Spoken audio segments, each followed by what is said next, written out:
C'est à l'âge de 11 ans que Mokhtar Omar, alias Bambino, fait ses premiers pas sur scène. Influencé par les enseignements de son maître Hadja Bébé, musicien touareg. Sa première guitare lui a été offerte par son oncle, l'un des meilleurs guitaristes de la région d'Agadez, au nord du Niger. Plus jeune du groupe rock du désert, ses amis l'appelaient Bambino, d'où ce surnom qui lui est resté et qui signifie enfant ou bébé en langue italienne. Séduit par le son de sa guitare, le public le nomme nouveau rocker du désert à la voix douce.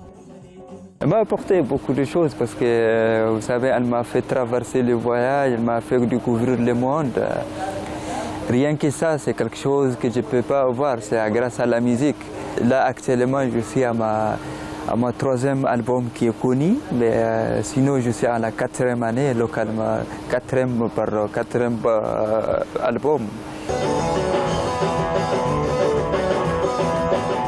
Né en 1980 dans un camp de nomades touareg de la région désertique d'Agadez, le jeune guitariste au regard énigmatique s'est imposé en espace de quelques années comme l'un des principaux représentants internationaux de la musique touareg.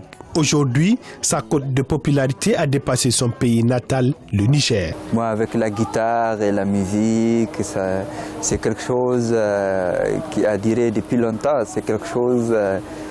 Depuis que j'avais 11 ans, 12 ans, tout a commencé à travers un voyage vers l'Algérie.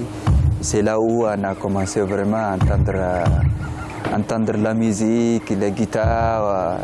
Et ça, c'est ma première parcours parce que depuis lors, je suis amoureux de la guitare au fond. Et aujourd'hui, la guitare est devenue ma passion, mon travail. Et la guitare est tout pour moi. Marqué par de nombreuses périodes d'exil liées aux velléités d'indépendance du peuple touareg, le parcours de Bambino le mènera en Algérie, en Libye, au Burkina Faso, puis chez lui au Niger. La musique traditionnelle berbère nord-africaine de son enfance, ses compositions portées par des textes politiquement engagés en faveur du mode de vie touareg vont ainsi atteindre les oreilles du public occidental.